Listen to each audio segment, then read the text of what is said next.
Hello, hello, good evening, good afternoon, good morning, wherever you're joining us from. Just Good testing. evening. Right. You just testing if you guys can hear me loud and clear.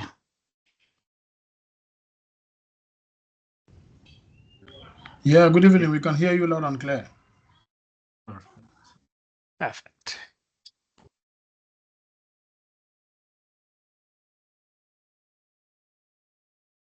So, Anthony, are you gonna do some initial intro first before?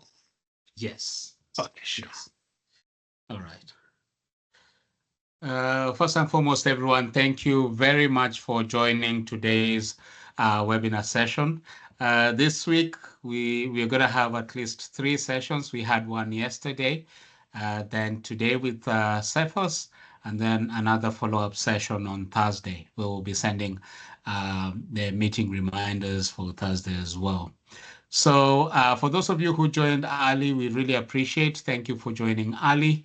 And we'll be able to just kick off at the top of the hour. So today, hello, can you hear me? Sorry. Oh, great. So today, our guest speaker is one of PMI's recognized authorized training providers based out of Harare, Zimbabwe. It's Mr. Cephas Muchuchuti. Cephas will be taking us through today's session. So I'm just going to pass it over to Cephas. And before I do that, for those of you who've not connected with me, my name is Anthony Monge. I'm the Chapter Engagement Manager for the Sub-Saharan Africa region in PMI. Very, very excited to have you guys here and to support you through your PMP journey. Without taking any more time, I'm going to pass it over to Mr. Cephas. Over to you, Cephas, and welcome. Great. Thanks, Anthony, and thanks everyone for joining us today. Like Anthony's said, my name is Cephas Mchuchuti. Feel free. Others may want to call me Cephas. That's still fine with me. I've been a trainer for PMP since 2015, and I joined the ATP program as an approved training partner back in 2020. I'm based in Zimbabwe, in Harare, and I'm excited that I am also participating in these PMP webinars for the first time. My journey, of course, has been exciting. I've trained PMP specifically for, I think, since 2015. Largely, it has been PMP, but I also managed to start adding some portfolios to our offerings, and now I train almost all the PMI certifications. So from CAPIM, be it up to the PFMP or the special certifications, be the RMPs, the PBAs, construction professional, and so forth. So it has been really an exciting journey. Over the years, I've guided more than 1,500 professionals to attain their PMP certification. In Zimbabwe alone, I think I've guided more than 1,300 professionals before we started kind of really widening it to other regions in Africa. Ideal Solutions is fully registered in Zimbabwe, it's fully registered in South Africa, it's fully operational in Zambia, And of course, we are also doing our registrations in Namibia, Malawi. So that's essentially my background, and it's good to have you. Feel free to be posting any questions as I go through today's special area, or I'm going to be touching on. I'm not too sure how much we'll be able to cover. I was requested to cover 3 sections: issues around risk management, issues to do with quality, and engagement of stakeholders. But I'll try not to rush too much. We'll see how much we can cover, and I'll be excited. Once we are done with risk, I'll have some questions and answer. I do have some questions which I'll be throwing, and I would be happy to receive responses, and then we can mark and discuss. We will also then move to the next section, time allowing, and we'll have the same. So we'll have question and answer at the end of each section. So that's, I think, the intro that I should. So diving into assessing and managing risk. This is a critical area in project management. You'd realize that because we are initiating new endeavor or temporary endeavors that are supposed to deliver some unique products, some things or a number of things within each project are unique. The environment might be also unique. And because of that, you will encounter risks, or there's potential for certain things to happen which you would not have planned for. So it is necessary for us, instead of being reactive, you need to take a more proactive approach. That's why risk management is critical and is indeed at the center of our risk management, of our project rather. So what is risk? A risk is any condition of uncertainty. And a risk does originate from a wide range of both known and unknown causes. We might have certain things that you already know that they might cause risk on our project based on your lessons learned, organizational process assets, previous past projects that you might have done. And remember, you also have got the enterprise environmental factors. Those are your sources for risks. And for you in a project, it is critical for us to be able to identify what we call the trigger conditions. We shall be talking about those. Triggers are things that will give us an indication that a risk is about to happen. And a risk, let's understand that a risk can be positive, which is an opportunity, or a negative, which is a threat.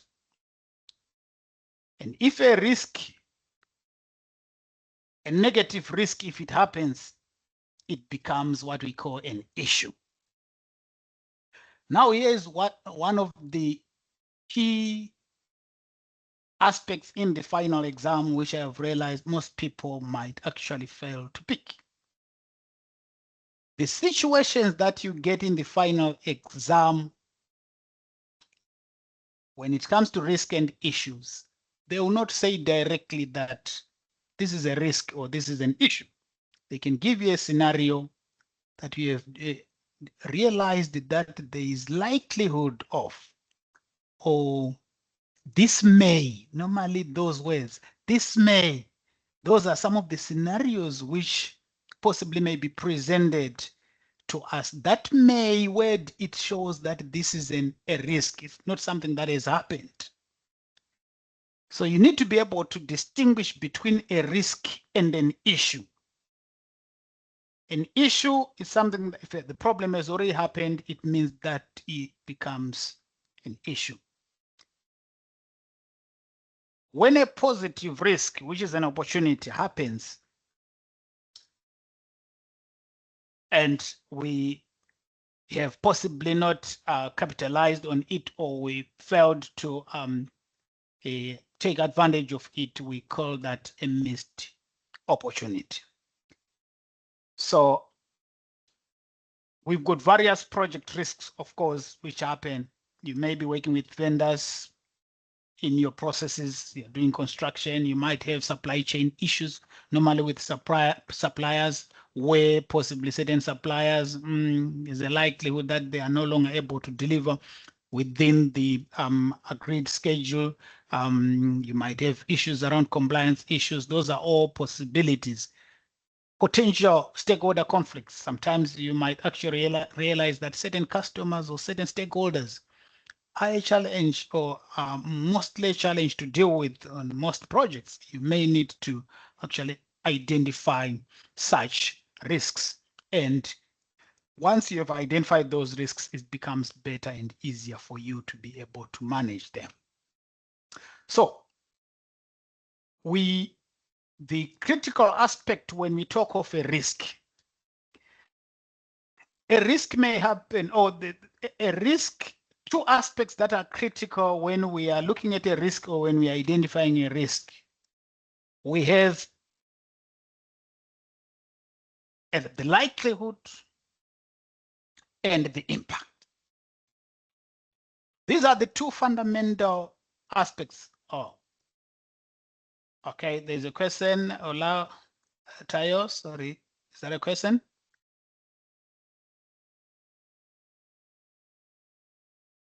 Oh, sorry, it was a mistake. Sorry, go ahead. Oh, okay, all right, that's fine. Oh. So the two fundamental aspects when it comes to a risk, I'm sure the meeting is being recorded. There's a question there. I'm sure the meeting is already being recorded. So, right. So the two fundamental aspects when we are looking at a risk, we need to make sure that we do an analysis on the likelihood of it happening and the potential impact. We may identify a risk like earthquake, but you then need to look at, yes, it's a risk, but you then need to look at its impact. Indeed, if it happens, it's huge. But you then need to look at what is its likelihood of happening in that particular area, possibly where your project is happening. So we don't just consider a risk to be big by just looking at just the impact itself or its likelihood. We need to have a combination of these factors. These are the two critical main factors, but of course we've got several other aspects that we look at qualitatively, which we shall be discussing as we go.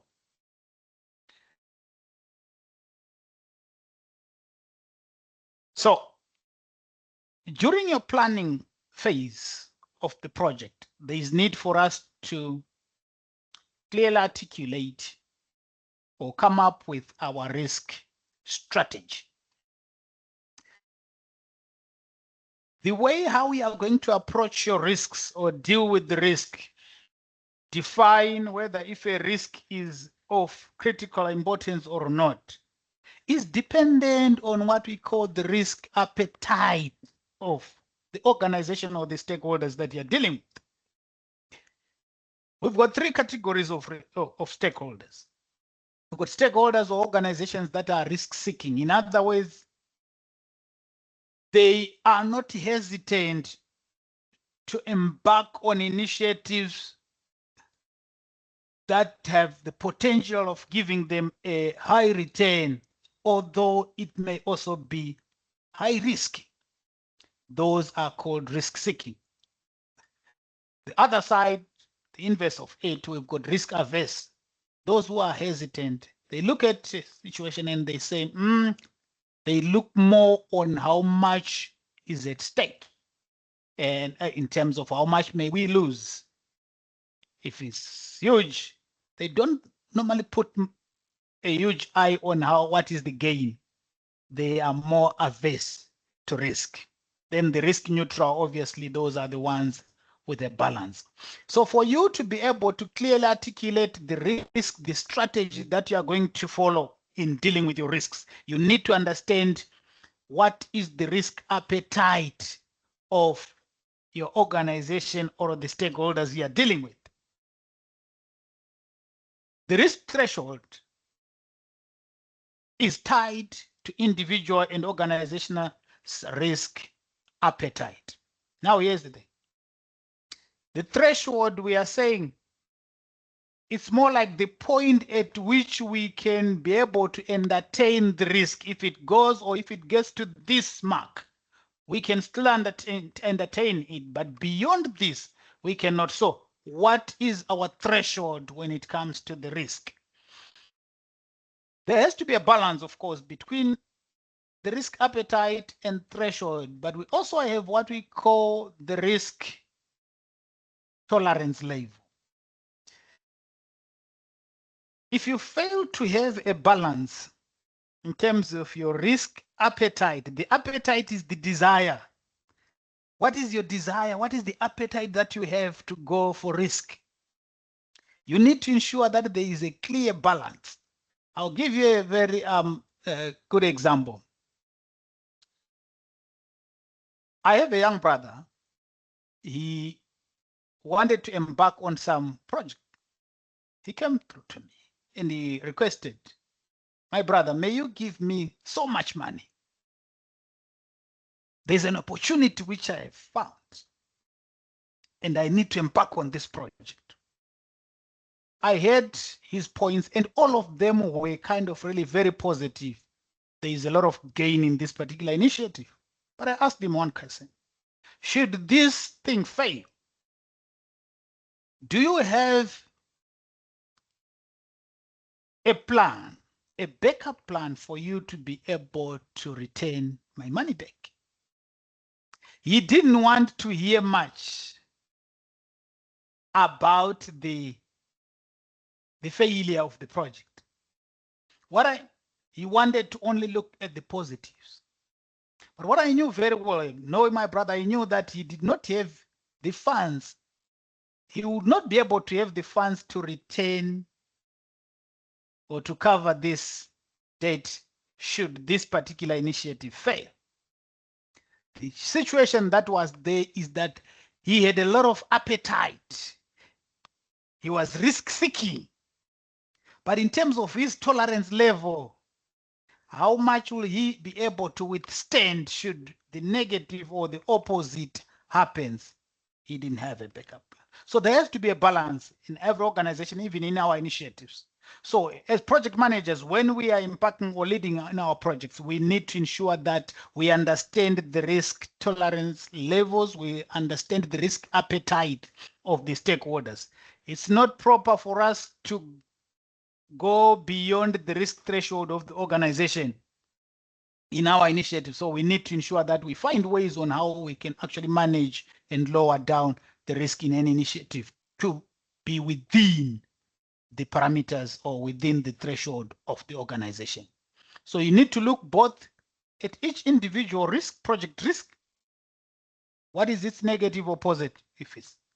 And at the same time, the overall project risk, where do we stand overall as a project in terms of the risk? We shall talk about the qualitative risk analysis and all those quantitative risk analysis later on. So the risk, of course, strategy, risk management approach or risk management plan, you would realize that you will find a lot in terms when we are coming up with the strategy or the approach that you want to, that you are going to use in terms of dealing with your risks. You need to understand every project differs. Each project differs in terms of size, complexity, how important is it? The team members that are there and so forth, the number of stakeholders, all those things will make or will then require you to customize or to tailor the risk management approach based on the needs of the project. Now, this is where we look at the risk management plan, which will actually contain, I normally call it the how. Management plans listen to me. Management plans are how documents. Most people, they miss some questions in the final exam because they do not fully understand these management plans. A risk management plan, for example, does not contain risks in itself. The risks themselves will be contained in the risk register. The risk management plan is a how document which will articulate what strategy do we intend to use in terms of our risk. So it's going to be the guiding document for all the risk related processes that are going to happen within this project. You are going to look at what methodology are we going to be using. Are we going to be interviewing people to identify the risks? Are we going to be reviewing documents? Are we going to be using the Delphi techniques and so forth? We shall be talking about all those approach. What approach are we going to be using? How are we going to be assessing what is the stakeholders' risk appetite and risk tolerance levels? We are also going to be looking at issues around the other critical aspects. Aspect in there is about the definition of terms. And the two main terms, they are not the only ones, but the two main terms which are included in our risk management plan are what is the likelihood and what is the probability and what is the impact. What do I mean by that? You'd realize that qualitative risk analysis, which we shall do, it looks at things in a more qualitative approach, more subjective, where it's not coming to the exact figure per se, but it's just going to say, this risk, this is a high probability, high impact. This is a low probability, low impact. But now here is the question. The definition of low impact for someone is if I lose $1,000, that's still low. But for another person, if they lose 1,000 US dollars, that's a medium range or that's a high value. So we need to ensure that things are standardized within our project. We need to make sure that we have a clear definition of when we are going to say, this is a low priority risk, what is low? This is a high priority risk, what is high? So we are clearly defining our terms in our risk management plan. That's why I'm saying it's a how document. What the moment we want to understand about a certain, the project teams are struggling they've identified a certain risks and they've realized that it may range between the impact of it. We might actually have a likelihood of it happening around 70% or more, somewhere there, and its impact is gonna really give us a profit of about $5,000. Where do they get guidance on how to categorize this risk in the risk management plan? It will clearly articulate what is high probability, what is high impact, what is low probability, what is low impact. That has to be very clear.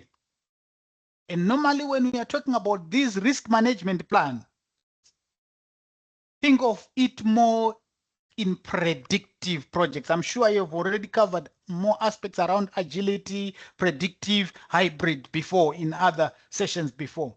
So this management plans, risk management plan is mostly used in predictive projects. And of course, some hybrid. Why? Because hybrid is a combination of predictive and agile. But it's not a problem in our risk management plan if you also happen to consider certain potential risks. For example, we haven't gotten to the real risk identification per se, but just some potential risks which we can then carry and put to the risk register eventually later on when we are now identifying the risks. But understand our risk management plan is a how document and it is part of the project management plan.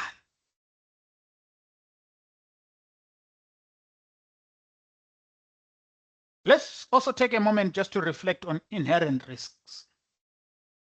You'd realize that every project would definitely have some risks within it, definitely. Agile projects, of course, include risks in user stories. I'm sure you've covered user stories. And as part of the backlog work items, we can even take certain work items to to be included that are more risk related in terms of dealing with certain risk, potential risks. Teams discuss risks during the planning meetings, during the normal course of work. So it's an iterative process when we are identifying risks. And risks are placed in the risk register. And information radiators, well, I would assume we have covered, or we've talked about information radiators, which are more like boards, visible boards, display areas where we can actually be able to put our project information to make our project more transparent. Some of the troubles we have with stakeholders, how far are we with this? We can just refer them to the information radiator, visibility, and so forth. We've got what we call the Stacey complexity model, which just looks at the nature of a project in terms of really its complexity and so forth. It's also a model which is used a lot in Agile, where it tries to measure a project based on the requirements, the technology, trying to look at what is the level of complexity of that particular project. Why we are talking about complex and so forth is because the uncertainty and all those things, especially in Agile, will actually bring in some risks as well on our project. So you realize that predictive projects are normally very simple. We can actually be able to predict, and we can be able to identify as many risks as possible. But complicated projects, which require adaptive planning. So each time, iteration planning sessions and so forth, we continuously do the process of risk identification. Why? Because it's uncertain. Things are uncertain. We may have a bit of some uncertainty, and so we need to continuously be doing this more. Then there's complex risks in the yellow region there. These ones we are now moving more like to the high, medium, thereabout. Normally, you may have even more risk there, and it may be hard even to manage these projects as well, using even agility. Yes, we do. With Agile, it can do from the complicated to the complex, but the more it becomes complex, watch out, it may actually be getting to chaos, which will be fundamentally risky. In actual fact, according to the guideline, if it's a high uncertainty on both ends, try and possibly bring it down before you embark on that project to get into these other regions. So we then proceed to do, once we have our plan, it is our risk management plan which will guide us now on how are we going to be identifying risks in order to put them in our risk register. In the process for us to be identifying our risks, so you realize that our risk management plan might actually be outlining that, oh, by the way, you can actually, for this nature of a risk, we have identified, looked at it, and in our risk management plan, we realized that it may be good for you to use prompt list. What are prompt lists? These are just lists that are already possibly available either within an organization or something where you can actually be able to evaluate and pick certain risks from there for your project, which are relevant for your project. You can use data gathering and analysis activities. And which ones are these? We've got the risk breakdown structure. I shall be talking about that shortly. We've got brainstorming, where you can either gather people, let's brainstorm, let's think. You can either do a round robin. You can just do a free for all where everyone is just throwing their ideas in and so forth. You can also have nominal group technique. In most cases, this is the technique which will, I'm sure when you covered scope, these techniques were also covered in some way. But nominal group technique, this is where we are possibly narrowing down and picking which ones possibly are more critical, which are coming from the brainstorming sessions. You look at the SWOT analysis, the strengths, the weaknesses, which are internal to the organization, the opportunities, the threats, which are external now. Those can give you an indication of where risks may be. You've got also the affinity diagram, which shows, which can actually group your various pieces of information into some similarities and so forth, which ones share the same common themes and so forth. Assumptions analysis. One of the critical risk areas in our project, we would have done some assumptions. Remember, we've got assumptions log, which documents constraints and assumptions. The assumptions log is one critical document which you need to analyze when it comes to risks. Why? Because some of the risks or most of the risks may actually be emanating from the assumptions that have been made. Why? Because some of those assumptions may eventually prove to be wrong or incorrect.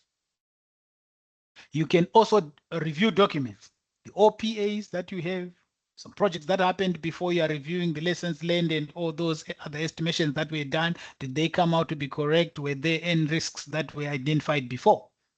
You also use the Delphi technique. The critical aspect about the Delphi technique, I tell people, if you are to forget everything, anything else about the Delphi technique, just remember the word anonymity. So Delphi technique is when we are trying to gather input from experts anonymously.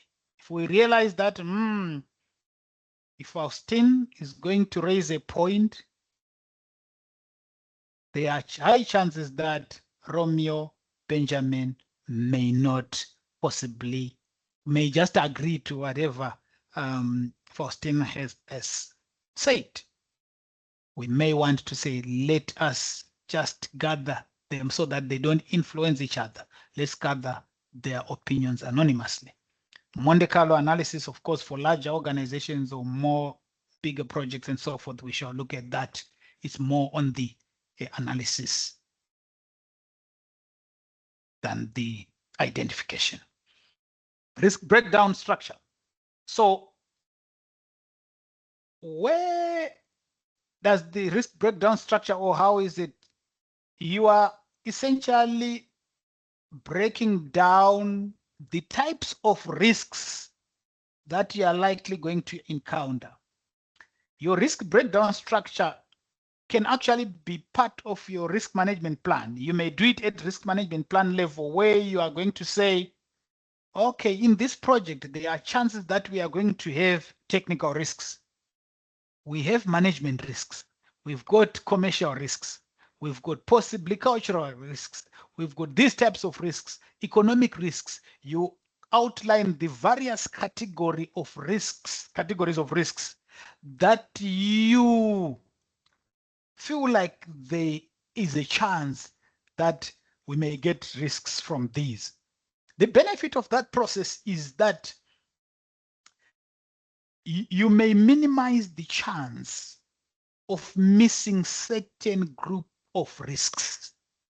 If you clearly come up with your risk breakdown structure, the chance of missing certain categories of risks may be minimized. So you can even break it down, like in that case where they have the technical risks, they went on to really look at those that are scope related. We are not yet identifying. The risk breakdown structure does not contain the risks themselves, no. It's only articulating the different categories of risks that you want to eventually identify. So the risk breakdown structure becomes a tool that we can use when we are identifying our risks. We want to identify risks that are related to requirements definition. We want to identify risks that are related to estimates, and so forth and so forth and so forth. So you can actually have, those are some of the tools that you can use in your identification. Once the risks have been identified, we don't move straight to look at how best do we deal with them. You need to come up with a strategy that is aligned to the extent of the exposure that you have with that particular risk. You don't want to overdo, come up with a very powerful risk response for a risk that is a very low priority risk. So that's what brings us to the assessment of the risks that have been identified. Let them now be qualitatively analyzed or assessed, and then quantitative. But please note, quantitative, it's not a must on every project. Why? Because of the costs associated, the modeling expertise that may be required, and so forth. So you may want to, sometimes you may just end with qualitative risk analysis. Actually, some they say quantitative, you may do it normally for complex projects, but again, for specific risks that you may realize, these are high priority risks, maybe want to get a little bit more deeper in terms of understanding the risks. Otherwise, some of the risks, you can leave them at qualitative level where you perform a subjective qualitative assessment. Remember, we talked about the definition of teams on the probability and impact. This is where we are bringing it in now. We look at every risk and say, okay, so what is it high? Is it a low probability? You then come up with your risk. Remember, we have, of course, here it's saying create risk and probability and impact definitions. This has already been done in our risk management plan. So you are then allocating to determine the scale of the risk. Any risk that has got a probability of greater than 70% and whose cost possibly is greater than 5 million and so forth and so forth. You are essentially then identifying or allocating the category, the relevant category for that particular risk. Is it a high priority risk? Is it a low priority risk? And so forth and so forth. So you need to be able to clearly articulate the risk.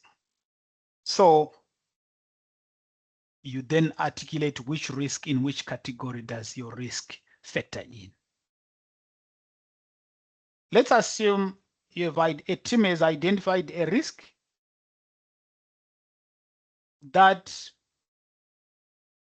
has a 24% likelihood of happening. Because in qualitative, there are normally ranges. Because you don't possibly come up with the specific figure per se, you may not necessarily have that except in quantitative. But let's assume it's a 24% probability risk, whose possibly impact might last around 3 weeks, and we may possibly lose around $120,000. Anyone who may want to pick in which category would that risk fall in. I'll repeat again, a risk with 24% probability of happening, which may impact us for about 3 weeks and 120. I can see some answers already coming through the chat. Yes, Emmanuel, maybe you may go just for us to quickly move. Okay. Yes. Go ahead. You're able to hear me? Yes, I can hear you clearly. Yes. So based on the parameters you've given, I can see in terms of probability, 24 is in between 11 and 30. Mm-hmm. Also, the time impact also was between 1 and 4. Mm-hmm. Same for the cost, which was between 100 and 500. That's 120, I guess, if I had you right. So mm-hmm. I would categorize it under low impact risk. Okay, we agree. I'm sure we all agree this is a low impact risk. So that's how we actually identify your risk, or you categorize your risk accordingly. So this is a probability and impact matrix that you then need to do.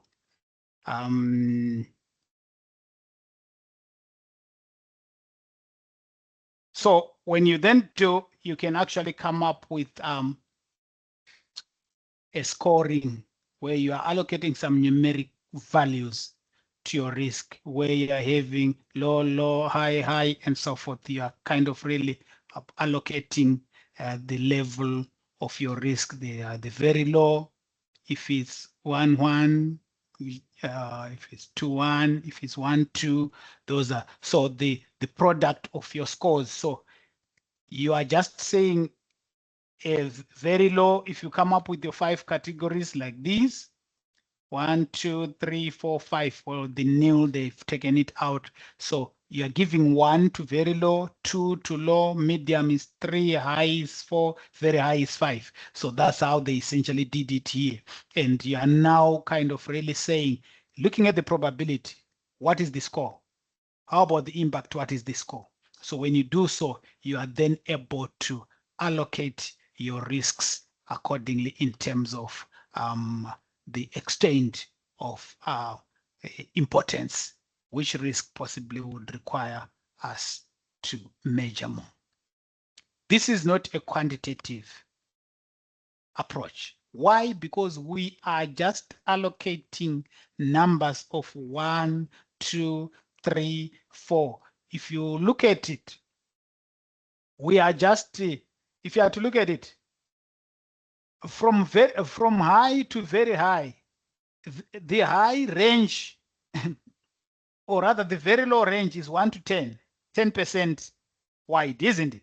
But when you look at the low, is 11 to 30%, 20%.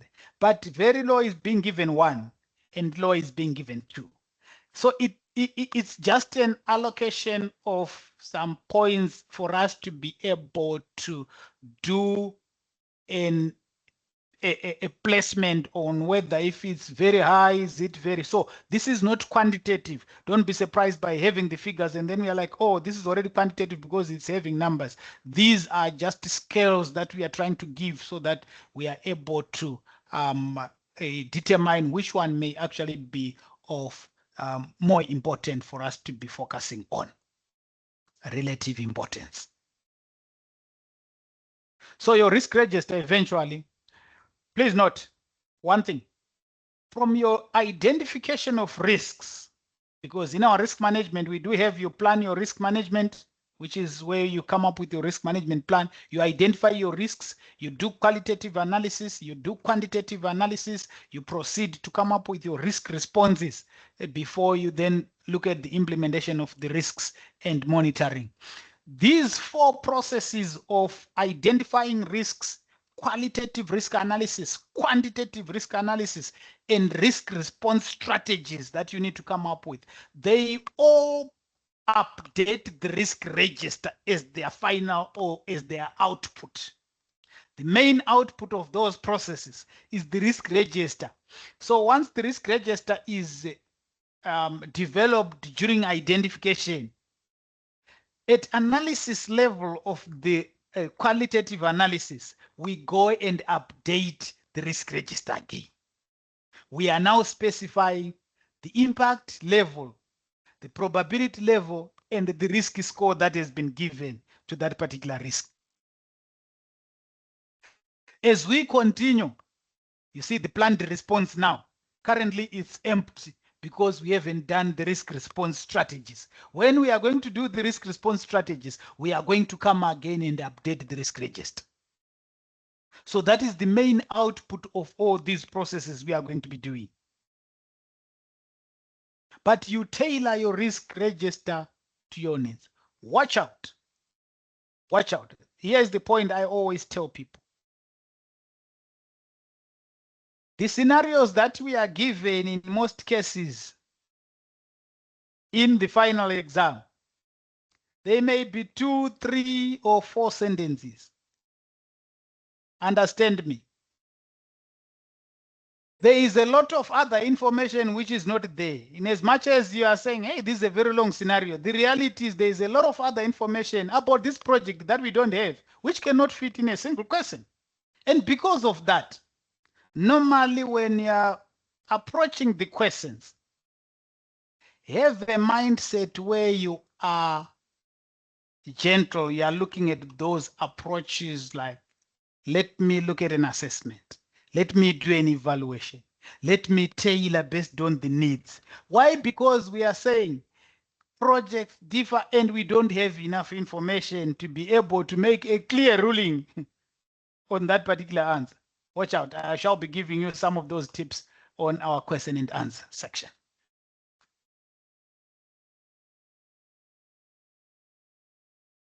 Now, risk list. So you can actually be able to list your risks as well. You look at the magnitude, you are looking at probability and impact and whatever. You can actually just tailor the way how you want your project to be, and then you can be able to determine which risk you may want to possibly.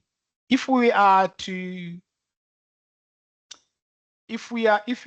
be asked which risk should we give more priority, the list here, which risk would you possibly consider as more critical and would require more of the project manager's attention? You can just put on your chart, on the chart, which risk would you think might actually require more attention of the, based on the risk listing that we have here? Which risk would you possibly consider more critical?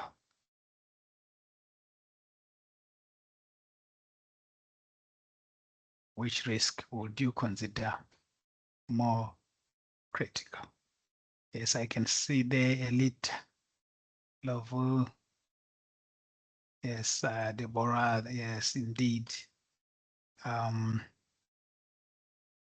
getting some correct answers.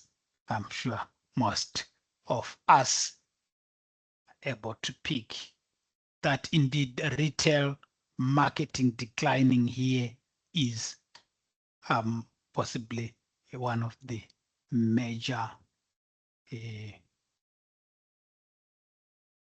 aspects in terms of our project. But bear in mind, these risks, they actually change. So you need to continuously come back and do a review in our monitoring of risks as we continue with the project. Thank you for the response. Quantitative risk analysis, it normally uses, like I said, it has a lot of modeling approach. And one of them is the simulation. Simulation and one of the simulation modeling techniques, of course, in PMP normally it's just a mentioning for us to understand that it is a modeling technique. We go a little bit deeper on it in risk management professional certification. The Monte Carlo analysis here is where you are just producing some quantitative risk analysis model. And so it goes through a lot of iterations on data and stuff like that, so as to kind of really try to produce a likely forecast based on whatever, a huge database of some records that it would be trying to take different scenarios and so forth. We also have the sensitivity analysis. Sensitivity analysis is like that one, the diagram which is on the right. What it does is, the wider the graph, it means the likely the variation or the likely that particular risk can have, it's sensitive, so to speak. It can have a very wide, it can go extreme. In other words, it has got a likelihood of going extreme. So you're looking at which risk may have the greatest impact on a particular area. Like in that case, they are looking at the project duration. We are looking at the project duration, and we are looking at which risk may have the greatest impact on our project. If you are a risk averse person, It means which risk will you be more scared of? The one that is having a longer bar. And please note, so the correlation with project duration is on the right side. The left side, what do you think the bars that are going this side, what do you think those ones are representing? We've got the right side, the bars that are going on the right, and we've got other bars that are going on the left side. Who can pick? What is the difference between those two?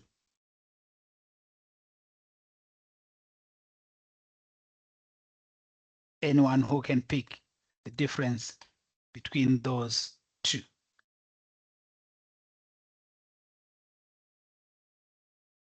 We've got bars that are on the right side and bars that are going towards the left. Anyone who may guess?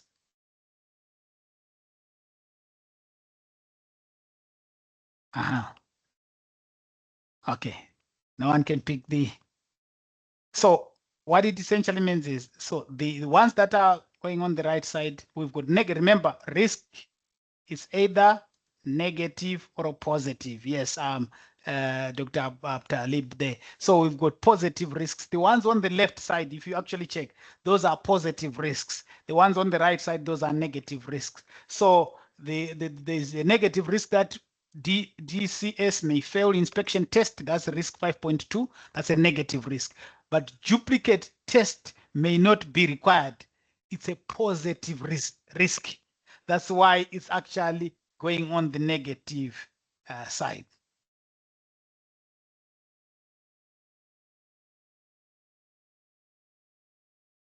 Okay. So that's our tornado. We call this the tornado diagram. The tornado diagram. So quantitative risk, we've got other decision trees. You know what we used to do normally? You've got 5 dices in a bag, and then 3 of them are blue, 2 of them are red. If you still remember, if any of you still remember, what is the probability that the first pick will pick a red, the second pick will be a blue, kind of red? That's more of a decision tree, decision analysis tree that we have in that scenario. So these are more like representing a decision tree. It's essentially just representing the various situations that you might actually have in your the project, the risks. Then we've got the influence diagram, which is normally used in quality management just to try and really aid in some work that will be happening. And then expected monetary value. Expected monetary value, this is where I normally say we are multiplying the probability times the impact of each situation. So we are multiplying the probability times the impact of each outcome to eventually get the optimal or get the final or the likely impact of any the outcome that we have. So that's our probability and impact.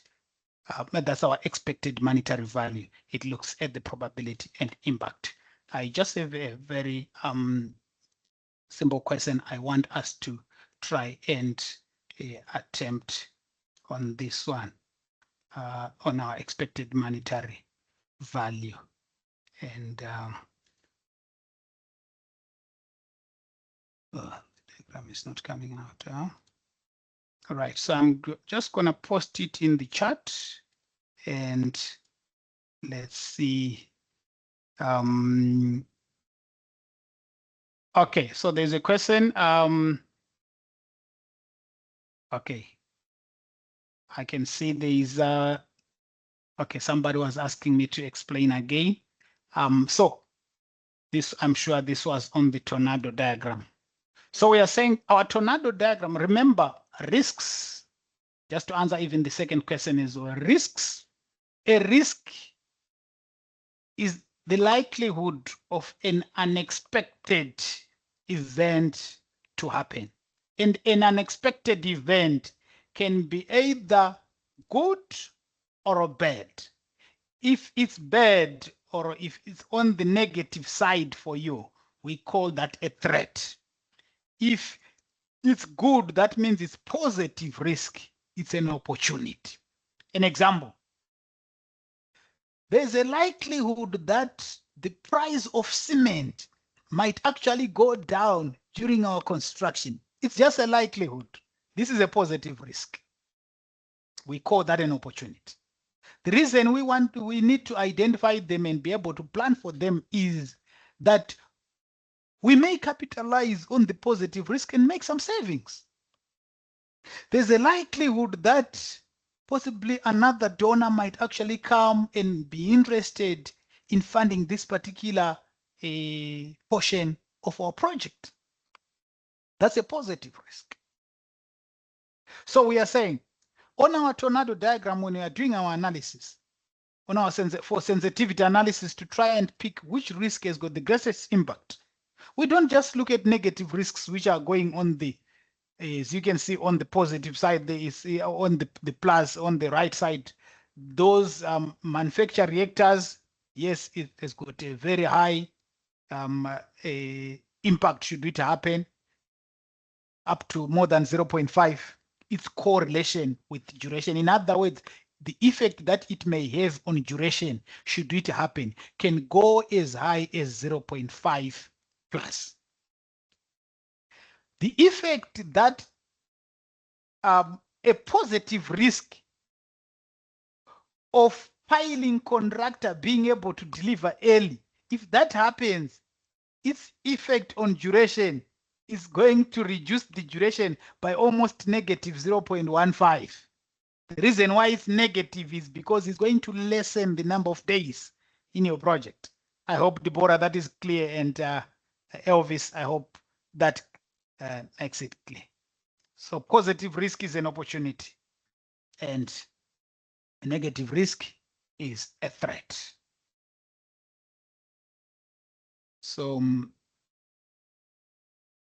I mentioned about the expected monetary value, and I was going to possibly try and throw a question here. I've thrown it on the chat, but I'm gonna try and put it up here as well. But it's there on the chat. Let's try and attempt that question on the chat.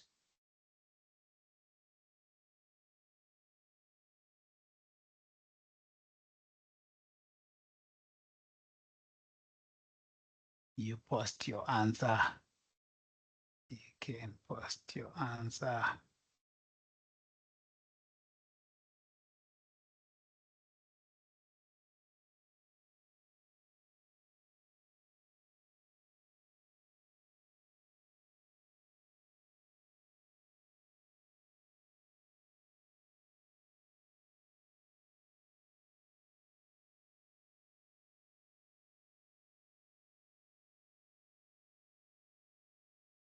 Okay, I'm flighting it now on the chat. This is an EMV, expected monetary value. This is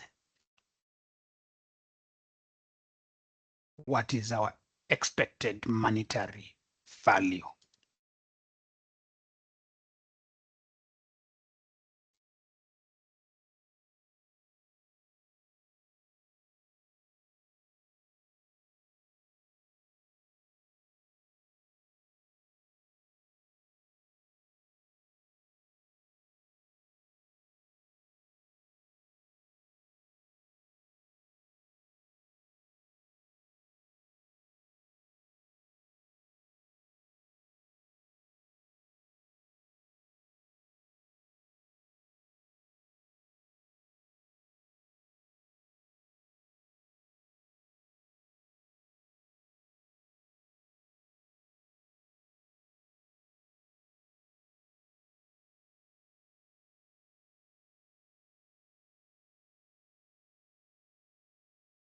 Okay, I'm seeing some answers coming through. There's Coletta there. I've got Colofello. Okay. You can see interesting answers. Okay. All right, great. Okay. Fantastic. Okay. All right. Okay. Great. You can see out of the 10 answers received so far, I only have got 2 correct ones. 2 correct out of about 10 or 12 now responses. Okay, let's. Okay, all right.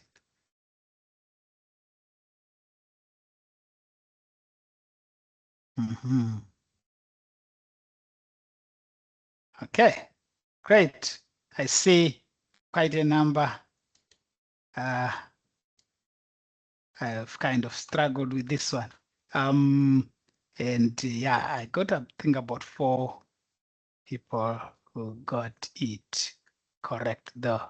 So let's try and, so let's understand the question clearly. The question is saying an activity has a probability of 60% of being successful. In other words, there is a probability of it being successful, giving a profit of 300,000. Now, I'll I'll ask you here, Romeo, is this 60% of being successful giving a profit of 300,000? Is that positive or negative?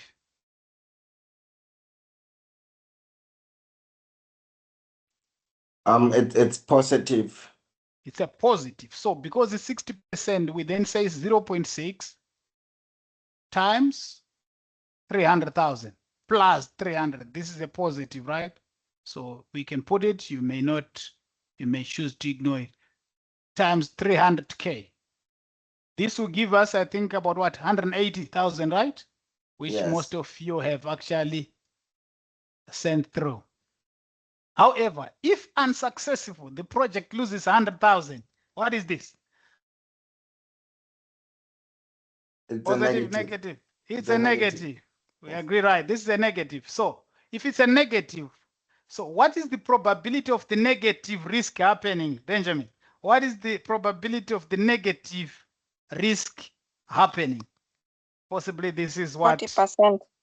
It is 40% because the success is 60%. We are talking of a single activity. If the success is 60%, it means the inverse, which is 40%, is on the negative side. So 0.4 times, but in this case, it's now a negative 100,000, right? And this will give us a, was negative 40K, right? Negative 40K. So what we get overall, if we add these two, because our expected monetary value is looking at the ultimate, the final, adding these two, simple mathematics is 180 minus 40,000 will give us 140,000 K as our EMV. Should we proceed with this activity?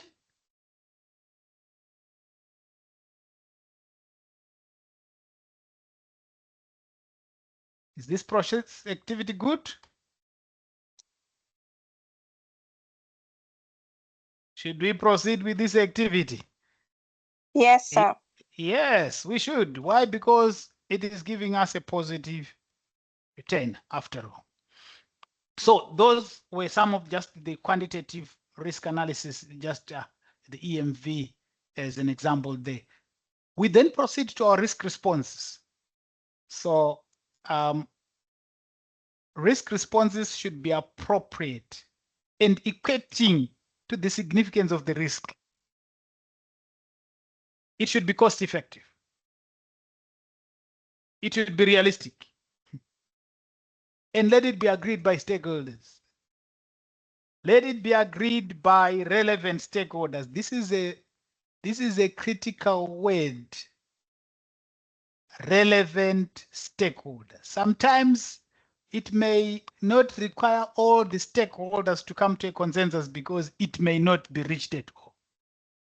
That word is a nice word. Watch out for it, even in the final exams, normally relevant, very diplomatic.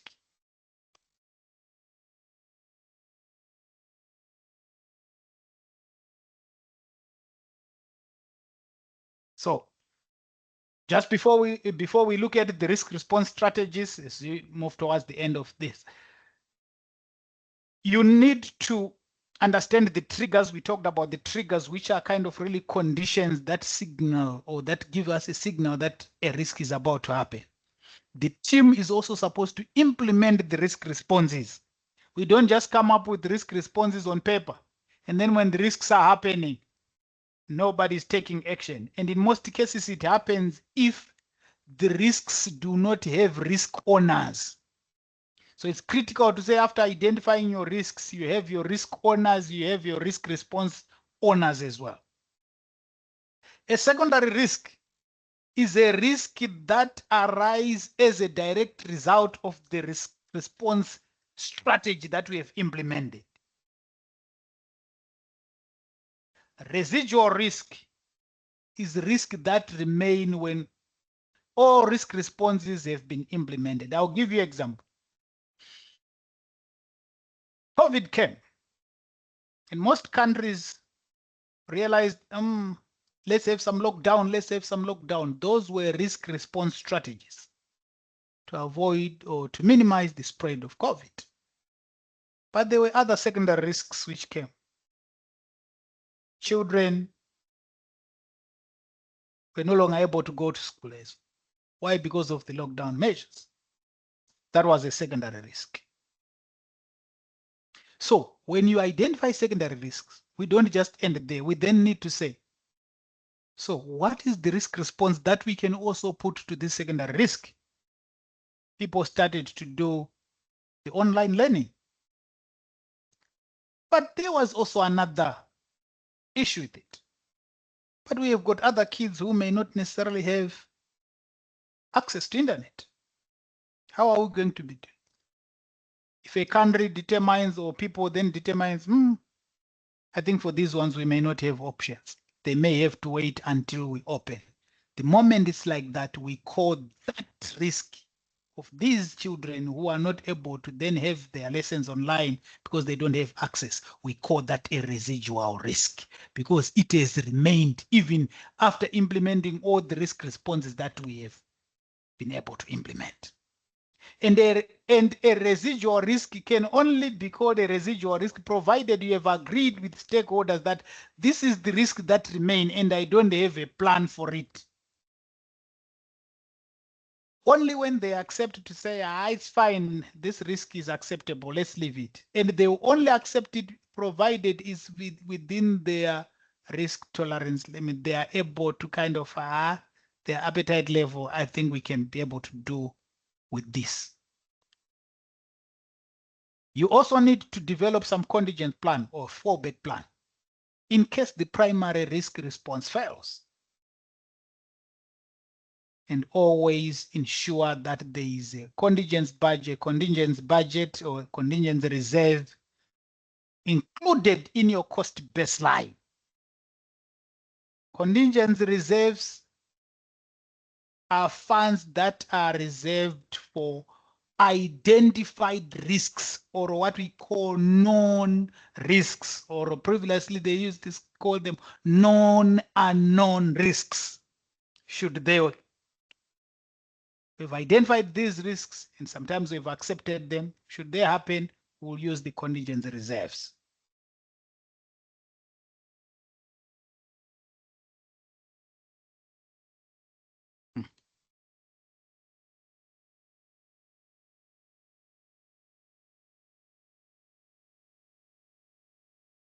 So risk response strategies that we have, we've got risk response strategies for threats and risk response strategies for opportunities.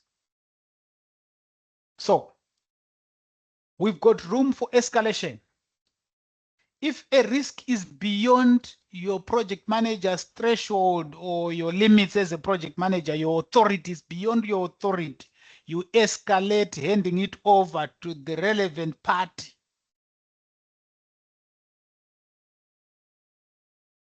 Please note, it may be possible that once you escalate, if the authorities realize that let this risk not continue, it may as well, let this project not continue, it may as well be cancelled.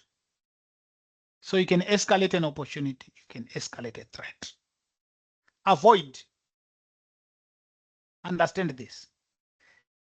Avoidance for a threat, we are saying, normally if it's a significantly negative risk, those very high probability, very high impact, you may decide to say, let's avoid. And what are you doing? You are changing the strategy. You are taking action to possibly change, remove some part of the scope, that piece of scope that has got the uncertainty, so as to eliminate that portion of the risk or that particular risk. So avoidance is to try and eliminate very high priority risks, negative risks. On the other hand, if it's a very high priority opportunity, you may as well decide to exploit. When you are exploiting, in other words, you are taking any possible action to ensure that the risk definitely occurs. There's a probability that the government might actually be interested in this project if we add this component and they might inject money. You are now taking actions to include that particular component so that you ensure that the government can actually inject some money in your project. We've got transfer. It's another strategy, and sharing on the opportunity. Transferring, this is normally examples where you can go to third party, you buy insurance, you contract the work out to another contractor who possibly may be better placed to do, you have transferred the risk to them. Sharing for an opportunity. You've got situations where sometimes you may not be able to go alone. There's an opportunity here. We need to write a proposal. But if I go alone here, I may not win this. Why don't I partner with another party so that we can actually go for this together? Mitigate. Mitigate, you are taking actions to minimize. Note that. You are taking actions to minimize. You're actually taking actions to minimize the chance of it happening or its impact. Whereas enhancing, you are taking actions to maximize the probability or the impact of it happening. It's different from avoid and exploit, because avoid is completely eliminating, you are changing the scope. Mitigating, you are taking actions to reduce. Enhancing, you are taking actions to increase, whereas exploiting is maximizing to make sure that it really happens. The last one is accept. Accept, this is where we are just saying it's normally for low priority risks, where you say, well, don't worry. We are not taking any proactive action. We'll just see when it happens. We'll cross the bridge when we get there. That's acceptance, both opportunity and threats. It's in two forms. There is what we call active acceptance and passive acceptance.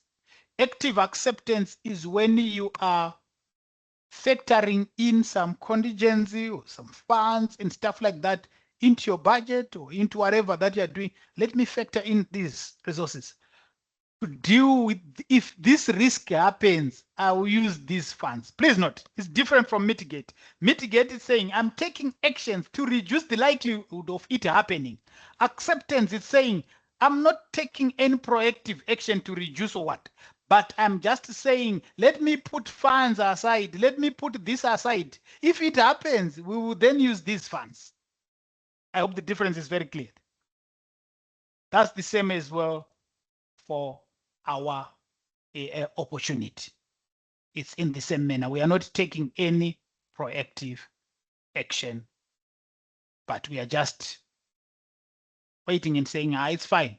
We will see it when it happens. Okay. Are there any questions before we dive into some question and answers specifically for this session, for this section? Or we may possibly take a 2-minute break, then I can.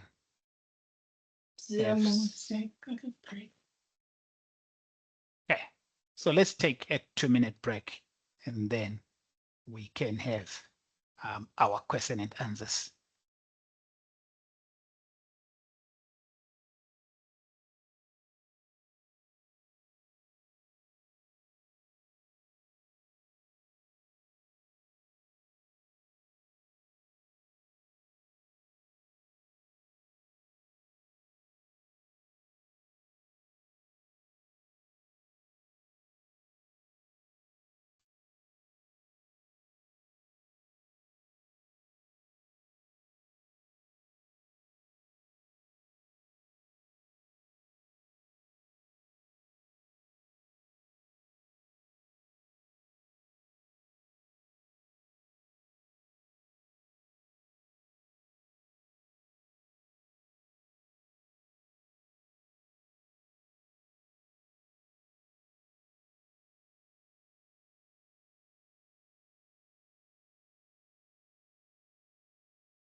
Okay. I'm sure we can resume now.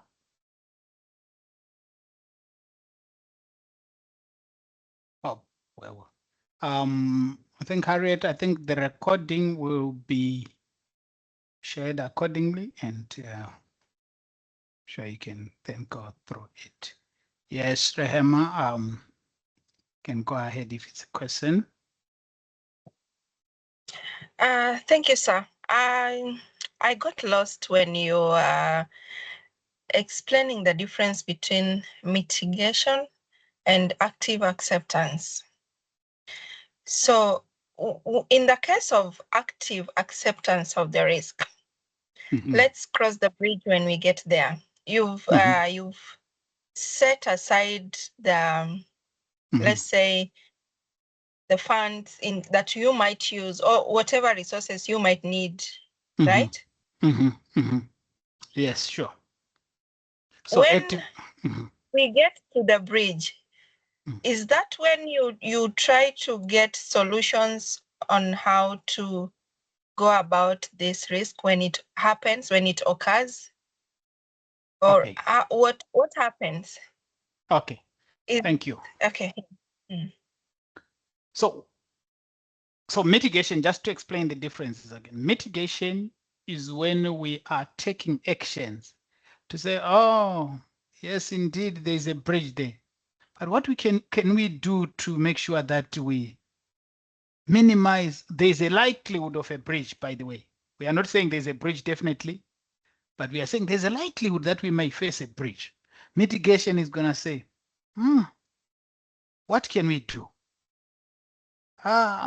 Let's take actions now to minimize the chances of us possibly getting to the bridge. And if we are to get to the bridge, we are able to maybe find ways. Either let's possibly try to start some swimming lessons now. In case we get there, we minimize the impact of the bridge. Let's say it's the river we need to cross. We'll minimize the impact of us being stuck. At least we can possibly try and swim. That's mitigation. So already we are taking actions now before we get to the river. Active acceptance is now saying, let's put some funds.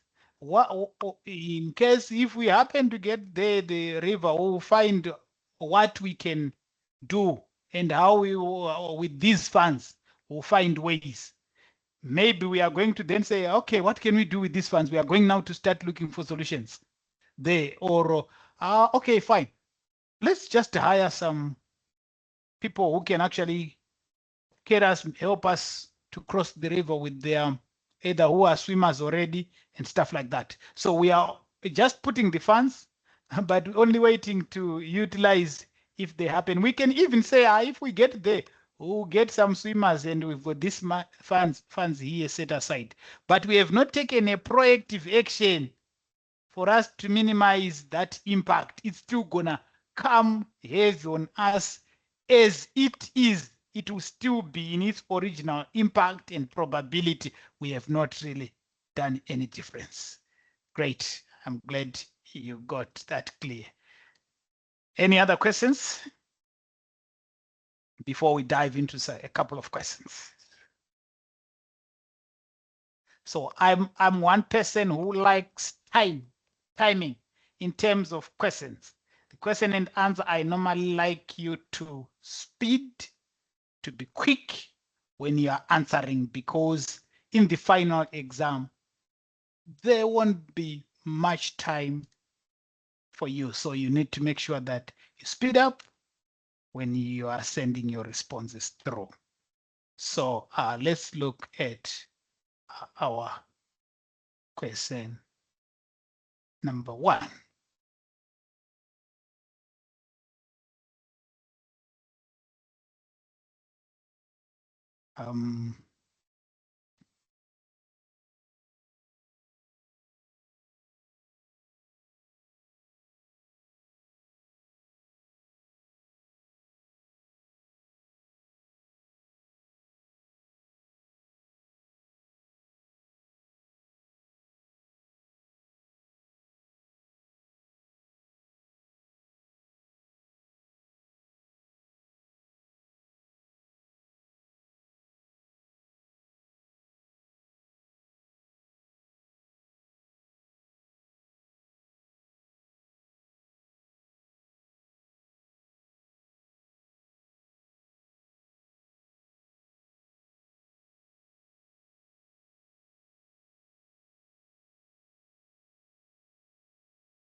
Let's submit our answers. Yes, I can see some correct answers, some wrong answers, some incorrect answers, some correct answers, some incorrect ones. Seems we have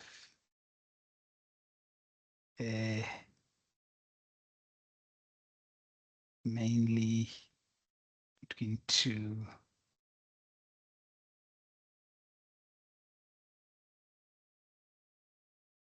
Seems we have.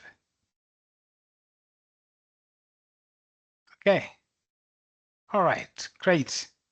I've received quite a number of responses here. So let's look at the question. While identifying risks for a new construction project, you discover that a chemical you are using on your building cannot be applied in rainy conditions. You also learn that your project will be ready for the chemical application around the time when most of the rainfall happens in this part of the country. Since the project can't be delayed until after the rainy season, and you need to make sure the building gets chemical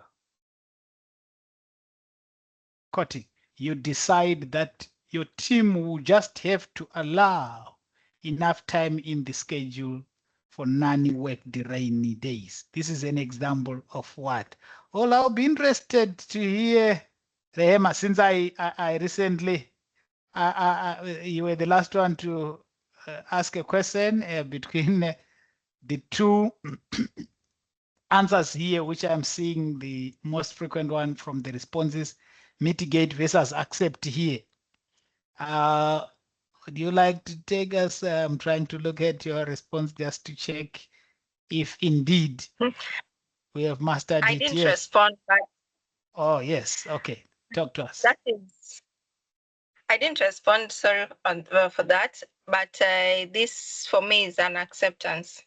This is an acceptance. I'm happy that indeed. So look at it, Tim. This is not a mitigation aspect. Why? Because we have not taken any proactive action to reduce the likelihood of this rain season affecting us. If we had possibly changed our schedule so that we quickly do and stuff like that, then that would be possibly a mitigation so that we kind of really try and minimize us getting into the rainy season. But we are saying there's nothing that we can do. We will just have to allow enough time in the schedule. So if the rain, so what we have put here, what is this enough time, Nehemiah, that we have put, this enough time that we have put for the non-working days? What do we call that? What did we say that will be? Anyone? What did we say this, the enough time that we are just putting? Those enough non-worked days. That is contingency. Yes. Thank you. That is a contingency. So we have put a contingency reserve. Please note contingency reserve. It's a contingency reserve. Our contingency reserve is not just in dollar. Sometimes it may actually be in terms of days, in terms of resources. Those are contingency reserves. Okay. Let's move on to the next question. Let's be quick now.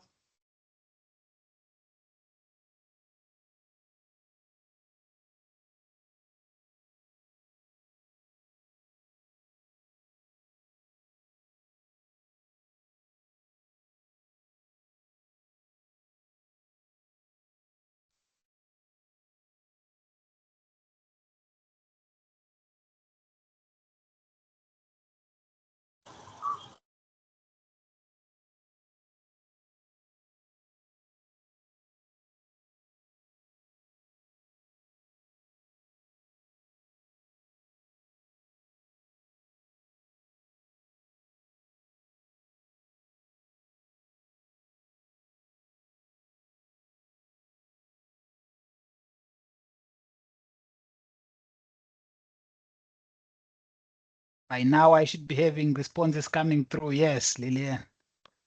See Samuel Romeo. See Daniel there.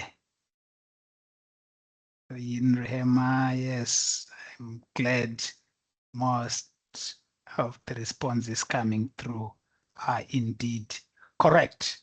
So in this case, what we needed, what the project manager should do, don't rush, do. One person didn't get it quite correct here. A project is started with an approved scope ready. As the team implements the project design, a team member states that the product may not meet the requirements in certain situations. Correcting the issue increases both scope and costs, and the project will also miss the deadline. The project sponsor do not have additional funding to support the project. What should the project manager do first? This is a risk that has been identified. Next thing, we need to do some risk management analysis. That is the first thing. We don't just start by raising a change request. Besides, you've already been told that no additional funding and stuff like that. First of all, let's understand, even if we are going to go and beg, we need to go and beg with a clear understanding. You don't want to become a fool before the change control board or before your sponsor, where they are going to be asking you some questions. By what extent may this particular risk affect us? And you don't have enough data to explain.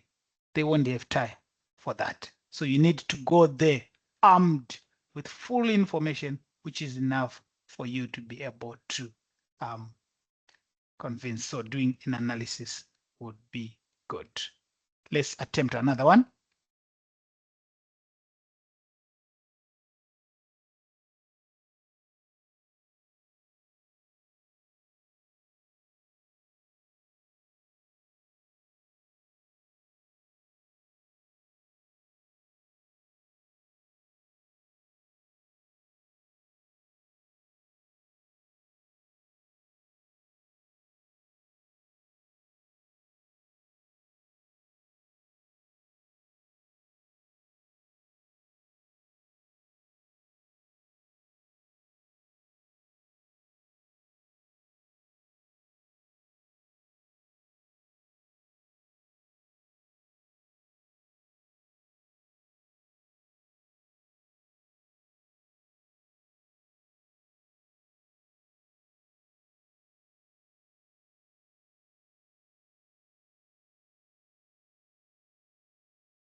Okay, great. I see most of us getting this one. So because you actually have, and this did not, you have learned that the change did not produce the desired results, instead producing negative consequences. So you may need to gather as much information as possible for you to be able to have it in your lessons learned register regarding this particular risk information, which will guide you in future in terms of knowing what is more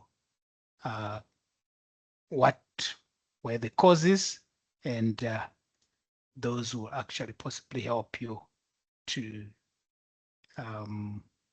manage. I will possibly just stop here with the questions and switch to the next module. Of course, I had quite a number of questions, but I will switch to the next module so that I can actually try and cover.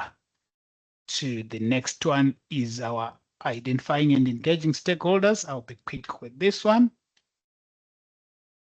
And then we can possibly call it a day. Okay. Allow me to share my screen again. I hope you can see it.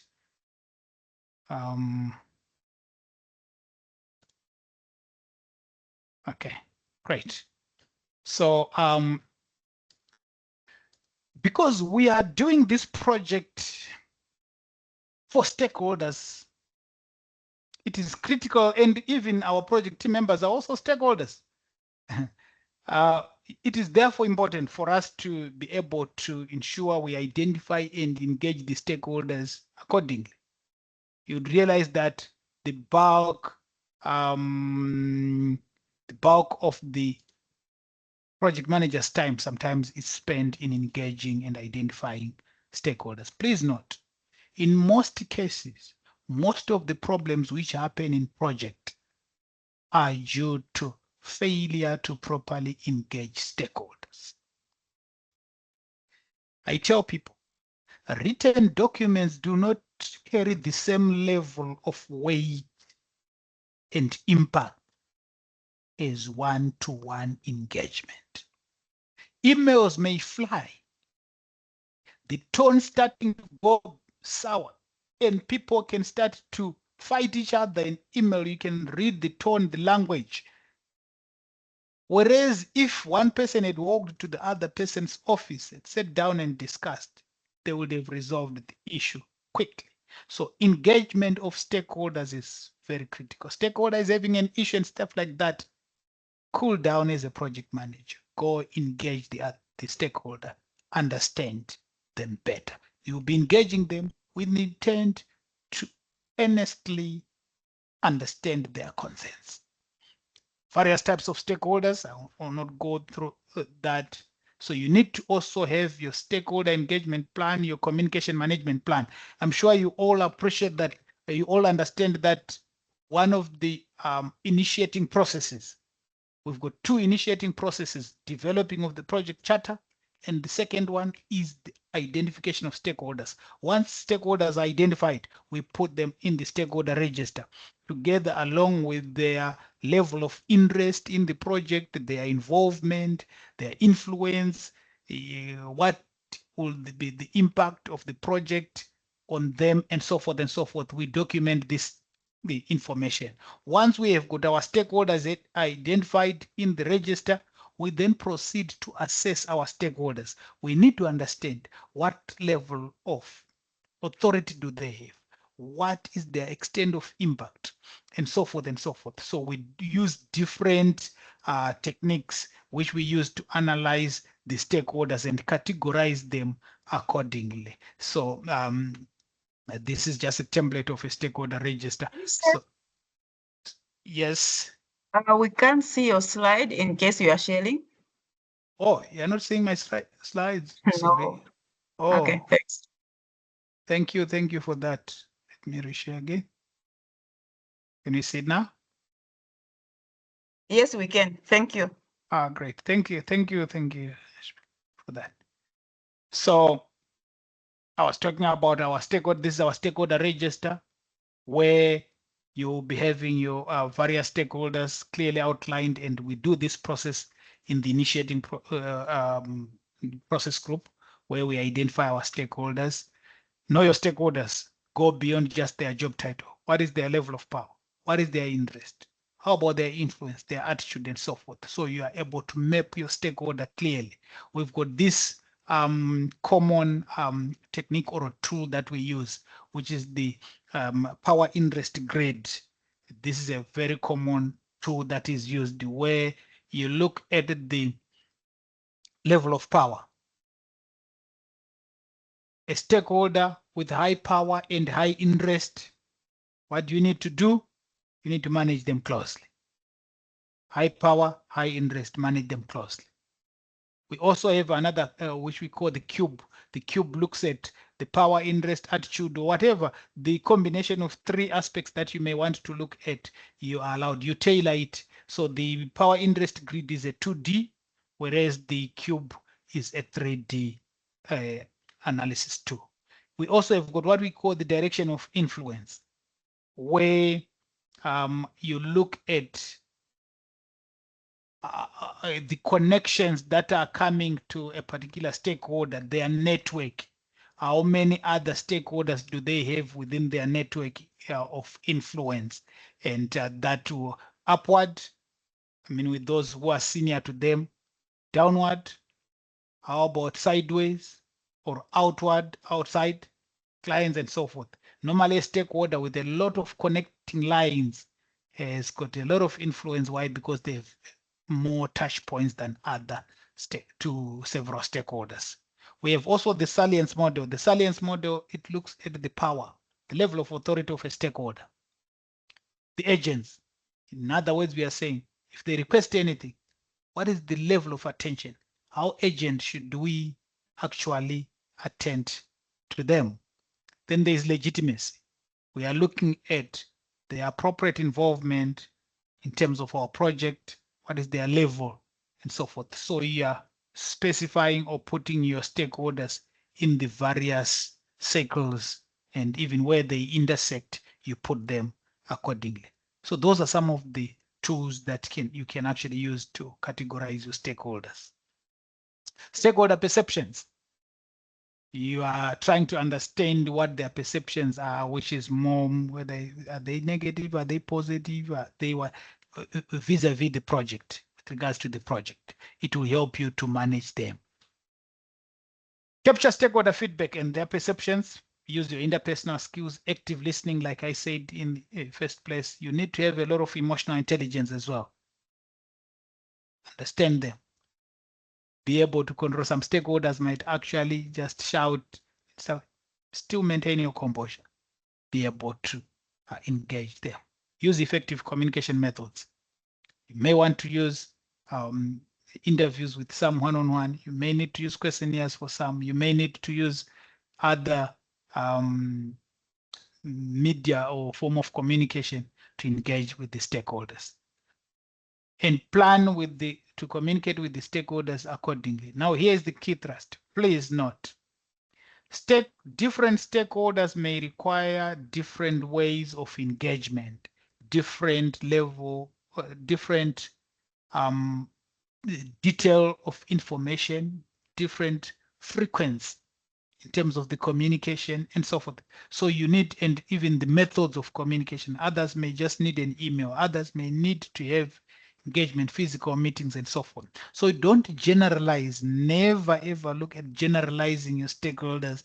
Look at the specific needs of the different groups of stakeholders and be able to tailor their communication requirements and stakeholder engagement ways accordingly.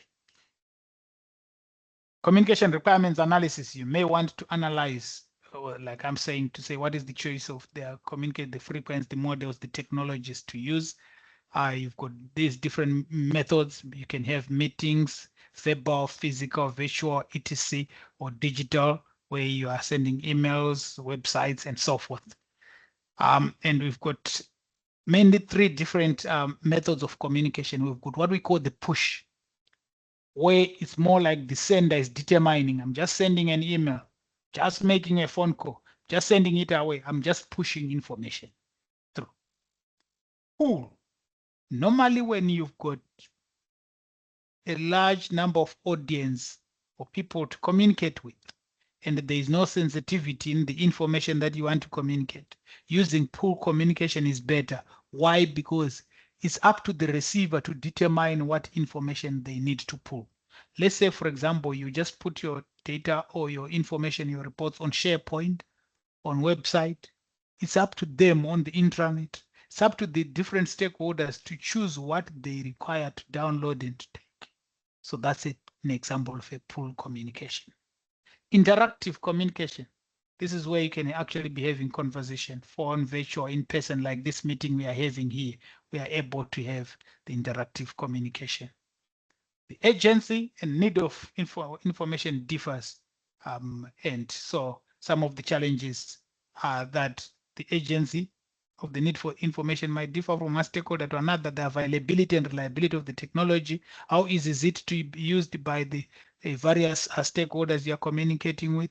Look at the project environment. Sensitivity and confidentiality of information might restrict you in terms of what kind of tools can you use and so forth. Cross-cultural communication model. Yes, you need to understand the dynamics of this communication model where we are saying a center will have to encode their message, send them, and it goes through a transmission, a medium, transmit the message. There may be some noise, and noise is not about the loudness of my voice. No, the noise is about anything that is in there that may disturb the understanding and decoding of the message. So what is noise to someone else may not be noise to someone else. So you need to decode and understand the nature and the way how to communicate with the various stakeholders. The receiver will encode the message and they will send a feedback to the sender who also have to decode the feedback. So engaging stakeholders, involve the stakeholders based on their level of involvement, influence, and stuff like that. Also use appropriate, please note the word appropriate strategies when you're engaging with them. And create and maintain relationships. I always say collaborate, collaborate, collaborate, collaborate. The stakeholder engagement assessment matrix is another hand tool that is normally used for you to be able to understand where the stakeholder is vis-a-vis where you want them to be. So in this case, your D is representing the desired and your C is representing the current level of engagement. So in other words, we are saying stakeholder 2, the current level of engagement is that they are supportive, yet we want them to be leading.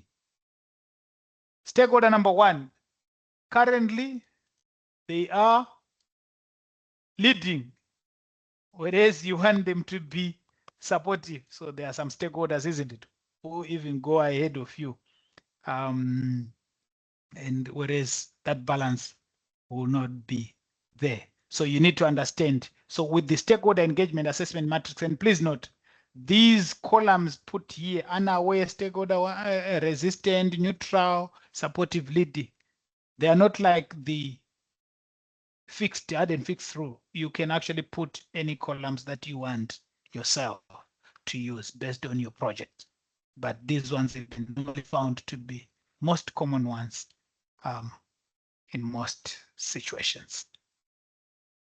So with that, I kind of really quickly summarized our stakeholder engagement, our stakeholder engagement of the stakeholders. And I wanted to just throw some questions for us to be able to answer.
Okay.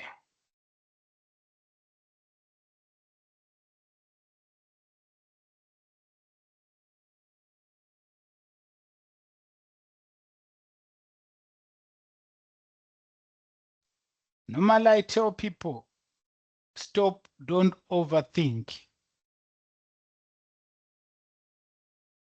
Don't overthink. In most cases, the answer which comes first, go by that.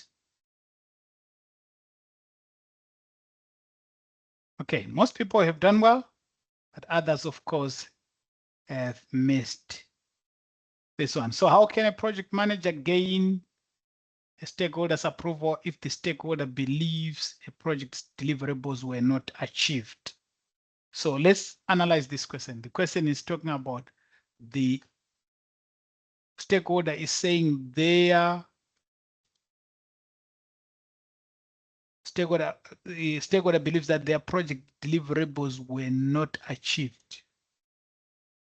So when we are talking about issues to do with deliverables, the best source where we need to check together, possibly with the stakeholders, is to understand the scope.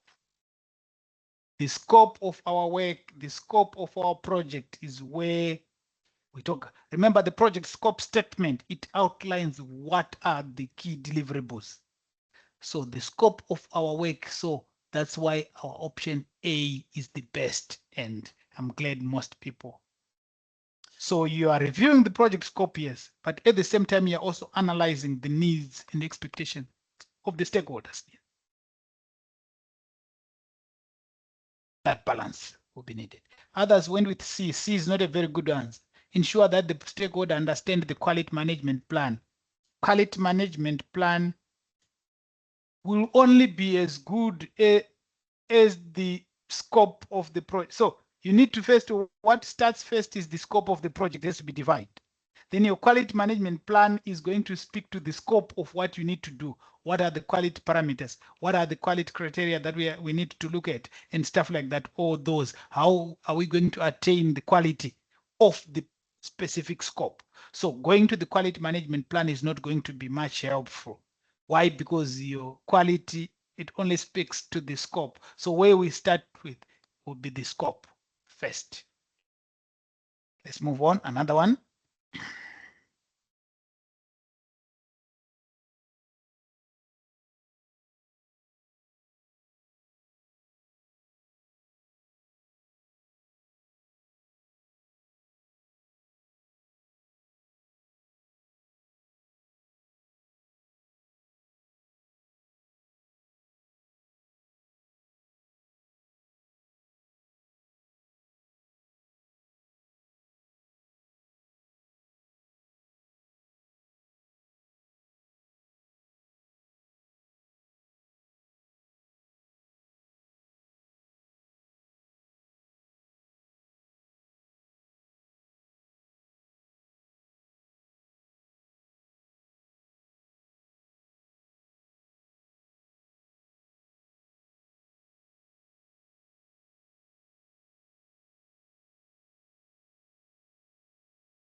Okay.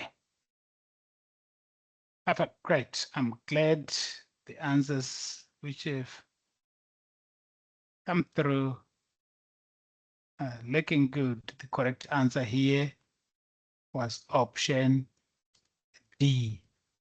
Throughout your project, make use of stakeholder feedback. I tell people, if you want to produce the right product, ensure that feedback is received continuously from the customers. Even if the documents seem to be clearly written and well detailed, understanding may differ. The customer has written it in anticipation that you will understand it this way. You have understood it in a different way altogether.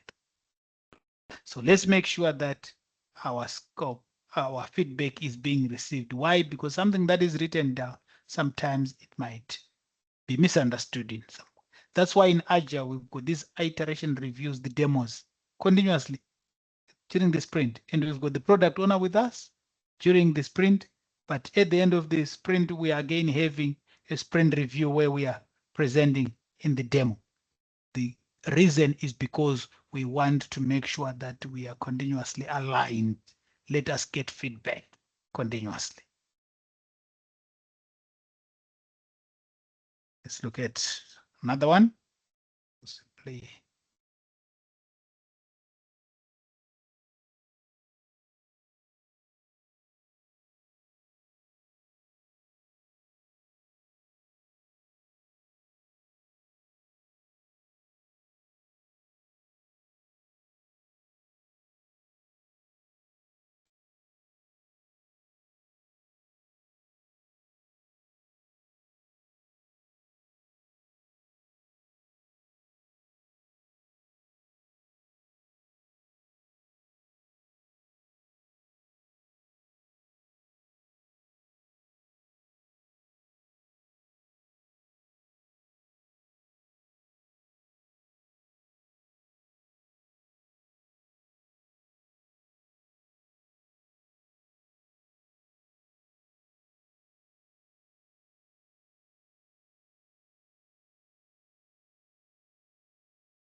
okay. Right, it was a tricky one. Almost half. A global organization sponsors a project that involves 6 different companies. A global organization sponsors a project that involves 6 different companies. When the project is partially complete, project manager learns that one stakeholder is ill and needs to decrease their level of involvement. What should the project manager do? So in this case, because they want to decrease their involvement, it means when we go to the stakeholder register, remember, it also has a column regarding their level of involvement, their interest and stuff like that, that register with the list of stakeholders. It also needs to be updated to indicate their new level of involvement. Secondly, the way how we intend to engage. Secondly, the way how we intend to engage the stakeholder. So Godfrey, we still need to have the register updated because we are saying the stakeholder is still with us. Yes, we are not removing them, but their level of involvement is going to differ now. So that specific column, which speaks to the level of involvement of that particular stakeholder, it has to be updated, and also the engagement plan, the way how we need to update them going forward now. So A was the most appropriate answer in this case.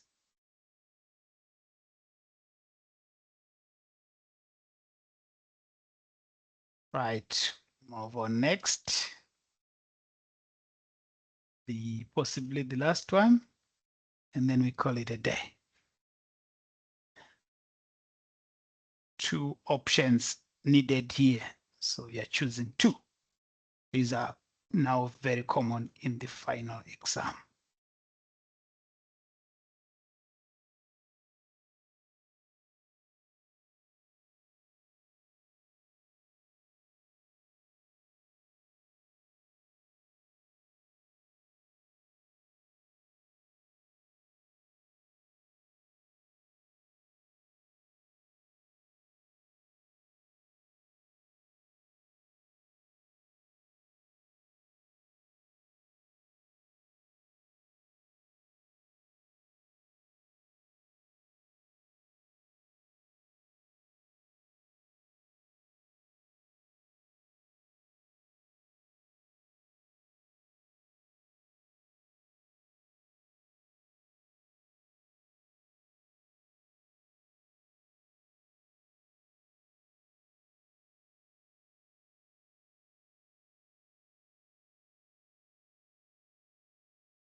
Okay, some got it correct, some missed since for this.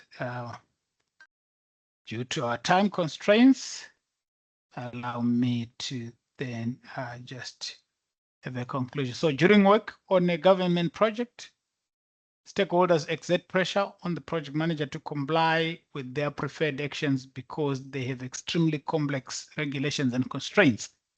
Project manager wants to build a successful relationship with these stakeholders because the company, is that a question, Romeo? Yes, but I'll ask after you. Okay, that's fine. The project manager wants to build a successful relationship with these stakeholders because the company hopes to win more contracts with the government. Which two approaches should the project manager take? So I'm sure most of us have agreed with indeed you assess and categorize these stakeholders using the salience model. So whichever model, of course, they've just given us the salience model. You don't be worried that they've given us the salience model and not the power interest grid and not the cube, the stakeholder cube. Still, the salience model is fine if I use it. That's okay. That's a choice which they've done here, which is okay. B, invite these stakeholders to team meetings. No. Send a questionnaire out to this stakeholder group asking about their needs. It may not be a perfect engagement approach with them given the level of their level of possibly influence, so forth in the project. Use servant leadership to build a relationship based on stakeholder needs. It's driving more towards collaboration. I'll take it. E, share the stakeholder engagement matrix with the team. And then this one does not, it's not going to really answer the specific needs in this case. So we will go for A and D in this case. Those were the correct answers. I thank you. And Romeo, I'll possibly take a few questions if there are any, so that we can conclude. You can, if you feel free, you can connect me as well on LinkedIn. Cephas Mchuchuti is my name on LinkedIn if you wish to so connect. Yes, Romeo, go ahead with the question. My question is based on the exam with questions like this. I know there's not really a right or wrong answer. They weight them according to what they weight them. But if it's a question with two answers like this and I get one right and one wrong, how does it impact the still it's a wrong answer. You don't get Oh. partial marks for yes. That's a wrong answer. Okay, You won't thanks. get partial marks for partly correct. So each question is having 1 point. All right, great. Thank you so much. And so until next time we stop here. I don't know, Anthony, if you have any concluding or parting words. All right. Thank you very much, Cephas. We really appreciate the session. Was quite insightful. On the chat options team, I've shared Cephas' email. If you want to reach out to Cephas, just to contact with him for deep dives, feel free to reach out to him. At the same time, I've shared the WhatsApp group for the study group.